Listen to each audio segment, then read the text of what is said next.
Let's talk about the Meike S35 Prime Cinema lenses that I'm using in my studio and why I decided to purchase these. Now, these lenses are fantastic. First of all, the price is good and the performance has been great. The build quality is great. We'll talk specifically about those things throughout this video. But why did I end up buying these lenses? Now, they're available in an EF mount and a PL mount. And you would think, why on earth would anybody buy EF mount lenses in 2025? Well, it's because I shoot on Blackmagic cameras in my studio. I have the Blackmagic Studio 6K Pro that I'm looking into now. I have a variety of micro studio cameras throughout as well that I use, including one here on the table as an example.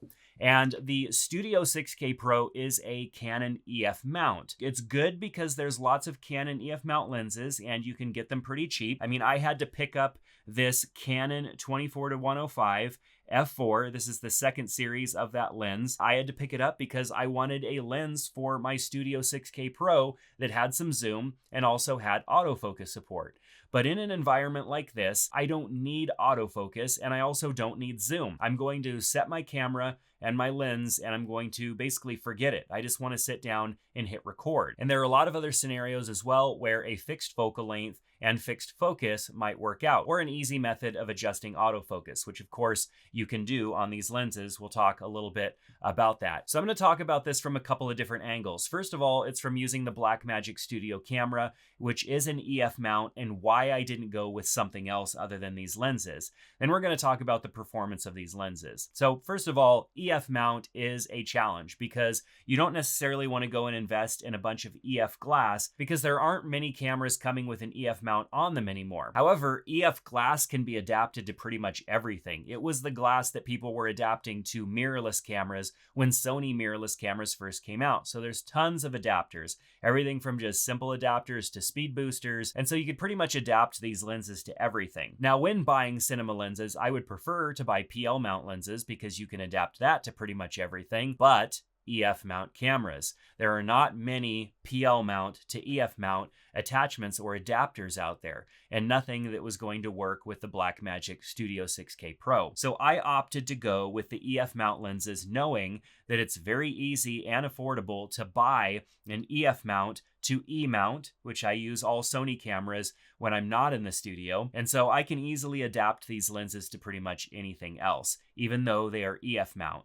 They're not autofocus. These are fully manual lenses. And so I don't have to worry about losing any capability or anything like that. I could easily get a EF to E mount speed booster adapter, and these would be low light monsters of performance when it came to shooting with my Sony FX3 or any of my other Sony cameras. So when I started my journey of switching over to Blackmagic cameras in my studio, I first thought about the Micro Four Thirds lenses that I can get with zoom. I had a couple of them for something else, and so I started using those on these cameras, but they just didn't give the look that I was going for. And so I knew that when I was going to bring a Studio 6K Pro into the mix, I wanted to have a more professional look that I knew I wasn't going to be able to get from small Micro Four Thirds lenses. Hence, starting to look into the cinema lenses. Now, I have a lot of experience with cinema lenses. I have a whole set of Athena primes from Nisi that I use with my Sony cameras, and a variety of other lenses that I've used over the years. They're absolutely fantastic, but none of those were going to work on my Studio 6K Pro,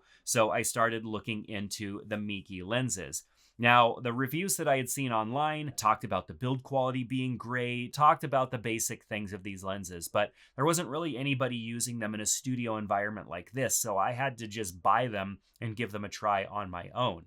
And so I started by buying a couple of them for the Micro Four Thirds. These are not S35 lenses. These are for the Micro Four Thirds platform, and I was pleasantly surprised with the lenses. So when I decided to add the Studio 6K Pro into the mix, that's when I went and invested in a couple of the S35 primes from Meike. I have the 18mm here that I use when I need a wider shot in this room, and then I have the 35mm, which is on the camera right now. Now I also have a black diffusion mist filter on that camera and that camera because I like the look that it gives, kind of smooths things out a little bit, and any lighting or distractions that there are in the background just bloom a little bit, and it gives a nice look. And they're both 77mm filter thread. All of these lenses are 77mm filter thread, so that means one filter size for all of these different lenses. I don't have to invest in different filter sizes for different lenses, which is what would typically happen if I had this lens on that camera and then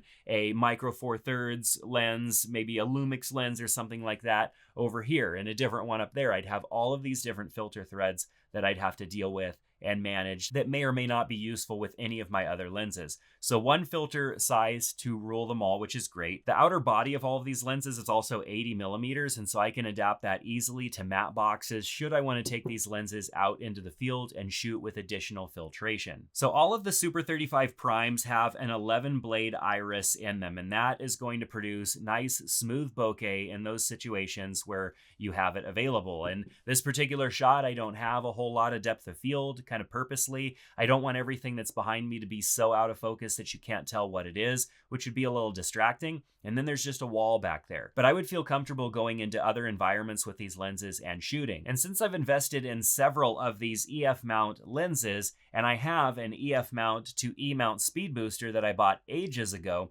I can use these with my Sony FX3, my Sony A1, or any of my other Sony cameras, which just provides additional value for me. Now, these lenses have a pretty long focus throw as well. I'd say it's pretty close to 270 degrees. So if we start here at infinity, just rotate the lens over a little bit, I'd say right here is center. And so we're just off from 270 degrees of throw. So if I rotate this all the way around, then we're at 10" there.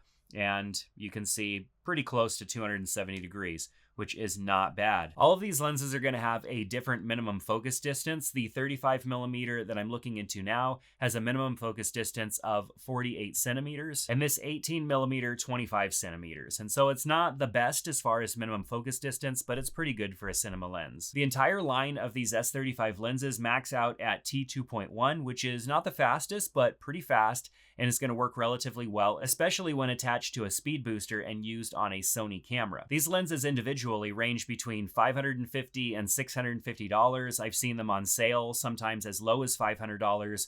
And I'll provide some links down in the description below so you can check them out. But here I am in 2025 purchasing EF mount lenses and being okay with it because I absolutely love my Studio 6K Pro and it is an EF mount camera. And I see myself adding a couple of additional Studio 6K Pros going into next year as I continue to do more live streaming events. Now, of course, lenses with power zoom and focus control would be great to have on the Studio 6K Pro, but there are very few supported lenses, they're very expensive, and I simply don't find myself needing it. It would be very easy to add motorized focus control to these lenses because of the big gears. These are designed for cinema, and so I can easily add that sort of support to my Blackmagic Studio 6K Pros if I wanted to. So my experiences so far with these lenses have been great, whether it is the S35 lenses for EF mount or the micro four thirds lenses, which I have 6 of in my studio. They're fantastic lenses. I can't recommend them enough for this type of environment. If you have any questions or something specific that I didn't address in this video,